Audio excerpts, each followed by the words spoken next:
Avis vascular centre మన దేశంలోనే the best varicose vein hospital. Hi, welcome to my show. Sirivennela Sitaramasastri గారు. ఆయన కేవలం తెలుగు సినిమాకో, తెలుగు పాటకో పరిమితమైపోయిన కవి కాదు. ఆయన సమాజంలో మనతో పాటు కలిసిపోయిన వ్యక్తి.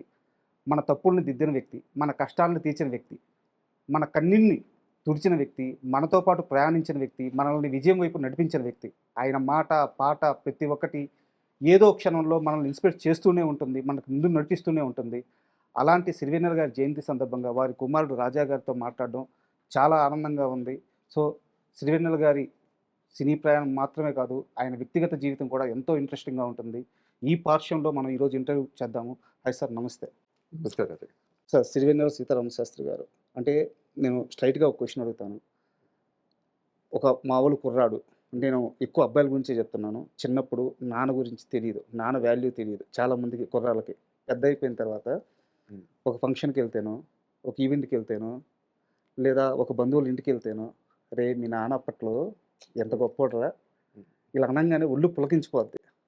నాన్న గురించి ఎవరన్నా ఒక మాట గొప్పగా చెప్తే వినాలని పరితపిస్తూ ఉంటాం. హ్మ్. ఎక్కడికన్నా ఎళ్తే, "అరే! ఆ పంచకట్టులో అచ్చం మీ నాన్నని చూసినట్టే ఉందిరా" అని ఒక మేనత్త ఒక మాట అంటే అదొక ఆనందం.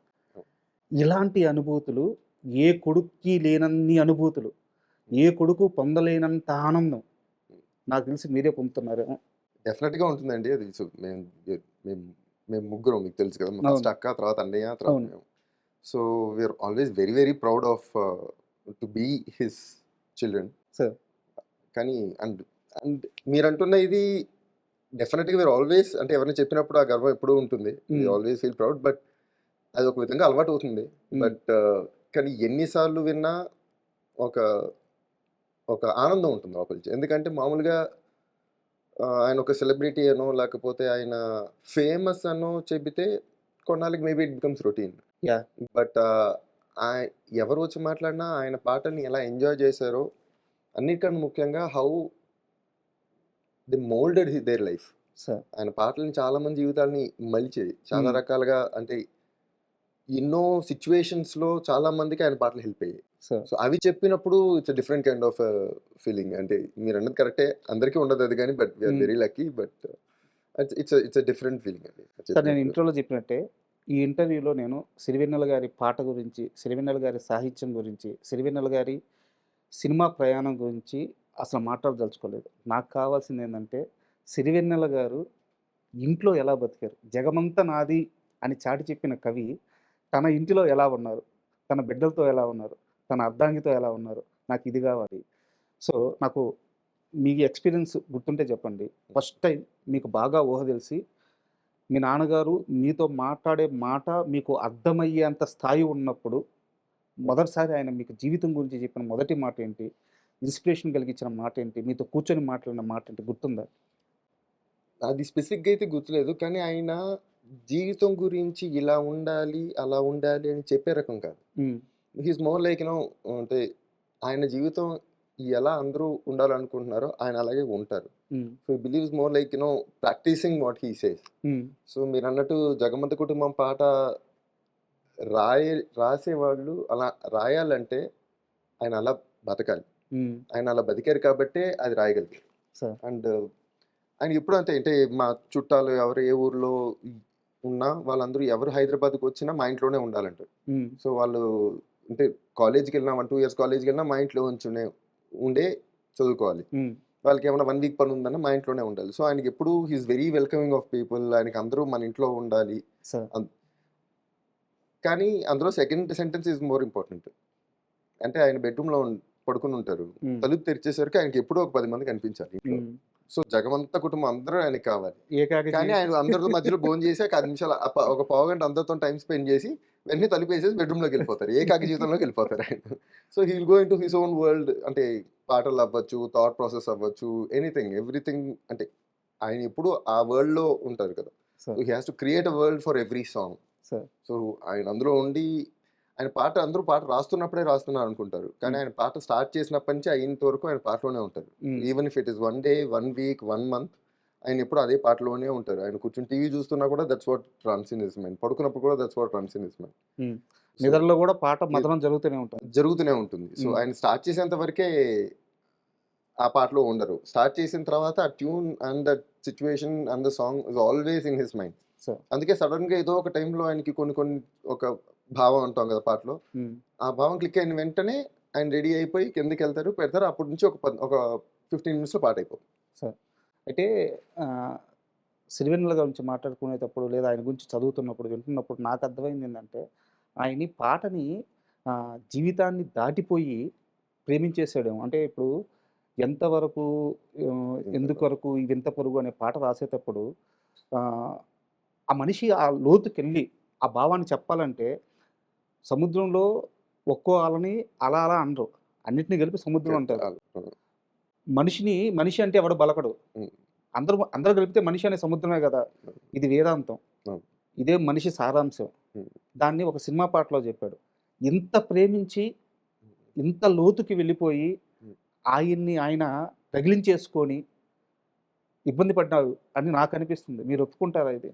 అంటే ఆయన చెప్పాను కదా, that is his life theory. Um, ఆయన దాన్ని నమ్మారు. దాన్నే ప్రతి పాటలోనూ ఉమ్, ఆ ప్రేమని ప్రతి పాటలోనూ పెట్టడానికే ఆయన ప్రతిసారి ప్రయత్నించారు. ఆమ్, అది నమ్మడం లేదు, ఆయన అది నమ్మారు కాబట్టి ఆ పాటల్లో వచ్చాయండి. ఉమ్, యాక్చువల్గా ఆ పాట గురించి కూడా ఒక ఆల్మోస్ట్ క్రిష్ గారు ఒక 6 months to 8 months ట్రావెల్ చేశారు. ఆ ఒక్క పాట ఆ గురించి. ఒక అంటే ఆ స్టోరీ మీద, స్టోరీ, ఆ పాట మీద. ఆయన నాకు ఆ పాట కావాలంటే ఇంతకీ ఏంటి క్లియర్గా చెప్పు అని చెప్పారు. అంటే మొత్తం అంతా ఆయనకు తెలుసు. సార్. బట్ ఆ రోజు ఏదో ఒక చోట క్లిక్ అయింది. అండ్ పాట మొత్తం ఒక 1 hour లో అయిపోయింది. The actual song came in 1 hour. But the concept grinded for 6 to 8 months. So so ఆయనకి వర్డ్స్ రావడం టైం పడుతుందేమో, కానీ ఆ భావం మాత్రం అది రన్ అవుతూ ఉంటుంది. బట్ ఆయనకి యాక్చువల్గా he enjoys different kinds of songs. అంటే ఇవన్నీ ఆయనకి this is his life style కదా. ఇప్పుడు మీరు అన్న పాటలు కానీ, లేకపోతే జగమంత కుటుంబం, ఇవన్నీ ఆయనకి this part of his life style. That is what he is. So ఈ పాటలు చాలా కంఫర్టబుల్గా రాస్తారు. ఆయనకి కొంటె సాంగ్స్, లవ్ సాంగ్స్, డ్యూయెట్లు ఇవి రాయడం ఎక్కువ సరదా. ఎందుకంటే they challenge him a little bit. And ఇవాల్టి టర్మినాలజీ ఇప్పుడు 2000s లో ఒకలా ఉంటుంది, 2010 లో ఒకలా ఉంటుంది, 2020 లో ఒకలా ఉంటుంది, 90s లో వేరే టైప్ లో ఉంటుంది. So you always go with the trend. Even the love songs you have to right with the trend. So ఆ ట్రెండ్తో అప్పుడున్న లేటెస్ట్ మూవీస్తో వాటిని బ్లెండ్ చేస్తూ ఆ పాటలు రాసేవాడు. So that's what he enjoys more. రాసేవారు, కానీ ఆయన ఎందుకో ఫ్యూచర్ ముందే చూసారు అనిపిస్తుంటది. ఆయన రాసే పదాలు, ఆయన ఆలోచన విధానాలు, ఆయన చెప్తున్న మాటలు, కొన్ని వీడియోలు ఉంటాయి. ఒక పాట ఉంటుంది సార్, ఎప్పుడూ ఒప్పుకోవద్దురా ఓటమి అని చెప్పేసి. నేను చాలాసార్లు చాలామందికి ఈవెన్ వారు కూడా చెప్పారు, సీతారామ శాస్త్రి గారు కూడా చెప్పారు. ఒక స్కూల్లో అంటే ఇప్పుడు పిల్లల స్కూల్లో మనకి మామూలుగా ప్రేయర్ ఉంటుంది కదా స్టార్టింగ్, అలాంటి ప్రేయర్స్లో పెట్టాల్సిన పాట అది అని చెప్పేసి చాలామంది చెప్తారనమాట. అంటే ఆ పాట వింటే చాలు ఎలా బతకాలో, ఎలాంటి స్థితిలో అయినా ఎలా బతకాలో తెలుసద్దు అనమాట. నేను అనేది ఏంటంటే, ఎందుకు సినిమా పాట కోసం అంత కష్టపడడం? ఏ రోజన్నా కుటుంబ సభ్యులుగా మీరు అడిగారా? ఆయన ఏ పాట రాసిచ్చినా మహాప్రసాదంలా కళ్ళకద్దుకొని తీసుకెళ్ళిపోయే ప్రొడ్యూసర్లు, డైరెక్టర్లు ఇండస్ట్రీ నిండా ఉన్నారు. కానీ ఏ రోజు ఆయన ఇవ్వలేదు. ఏ రోజన్నా మీరు కానీ, అమ్మగారు కానీ ఎక్కువ మదన పడుతున్నారు అని అడిగిన సందర్భం ఉందా? అడగమండి. అడగనిస్తారా అసలు? అంటే అడగనివ్వకపోవడం కాదు, మేము అడగం అంతే. ఎందుకంటే ఎవ్రీవన్ హ్యాస్ దేర్ ఐడెంటిటీ కదా. సో ఆయన మామూలు ఒక చేంబోలు సీతారామ శాస్త్రి గారు, సిరివెన్నెల సీతారామ శాస్త్రి గారు అయ్యి ఇంతమందికి ఇంత స్ఫూర్తిని, ఒక డైరెక్షన్ని ఇచ్చిన వాళ్ళు, ఎందుకు అదంతా మీకు అవసరమా అని అడగడానికి అసలు ఆ థాట్ మాకు ఎప్పుడూ రాలేదు. అంటే ఆయన he gives only his best. ఎందుకంటే మీరు ఇప్పుడు అన్నారు ఏది ఇచ్చినా తీసుకెళ్ళిపోతారు ప్రొడ్యూసర్లు అని చెప్పి. నిజమే, కరెక్టే. చాలా మంది ఉన్నారు, చాలా మంది అడిగారు. మా నాన్న రాసేటప్పుడు ఒక వర్షన్ రాస్తారు, అక్కడ పెడతారు. వాళ్ళు తీసుకున్న వర్షన్ చదివినప్పుడు ఓ చాలా బాగుంది సార్, ఐఎమ్ వెరీ హ్యాపీ, నాకు బాగా నచ్చింది అని. అది నీకు అందాక టైం పాస్ కోసం వచ్చాను, వెయిట్ చేయని చెప్తారు. సార్ నాకు రేపని షూటింగ్ ఉందంటే పర్లేదు పోస్ట్పోన్ చేసుకో అంటారు. నాకు ఈ వర్షన్ ఓకే అంటారు, నేను ఇవ్వను, వెయిట్ చేయి అంటారు. సో అనదర్ వర్షన్ ఆయన సాటిస్ఫై అయిన తర్వాత ఆ వర్షనే ఆయన ఇస్తారు. సో ఇట్స్ నెవర్ దట్ నువ్వు సాటిస్ఫై అయిపోతే సరిపోదు, నేను కూడా సాటిస్ఫై అవ్వాలి. అంటే ఈ పాటకి ఎంతకన్నా బెటర్గా వస్తుందని నాకు తెలిసినప్పుడు I will give you what ever the best I can give. At the end of the day ఒక పాటకి ఒక చరణం 2 పల్లవి, ఒక పల్లవి 2 చరణాలు, సారీ. సో ఆయన ఆ సిచ్యువేషన్ మళ్ళీ ఇంకో చోట వర్కౌట్ అవుతుంది. So every song is different, every situation is different, every character is different, every tune is different. So ఇందులో maybe I can give you more, so wait for it at. అలా wait చేసిన వాళ్ళు అందరికన్నా ఎక్కువ అయితే అంటే MS రాజు గారు అనుకుంటా, నాకు గుర్తున్న వాళ్ళు. ఆయన ఎప్పుడు ఏమీ మాట్లాడరు, ఈయన ఎన్ని వర్షన్ ఇచ్చినా ఇదండి అంటారు, కాదు వెయిట్ చేయంటే ఓకే అంటారు అంతే.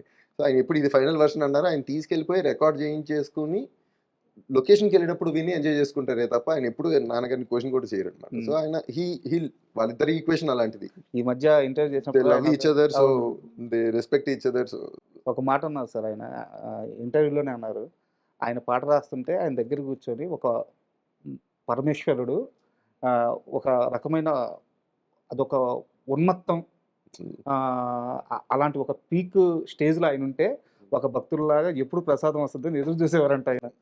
అంత గొప్పగా చెప్పారు. ఆయన మామూలుగా అందరూ చూసేటప్పుడు టెన్ మీద కూర్చొని పాట రాస్తున్నట్టే కనిపిస్తుంది కానీ but he goes into different trans.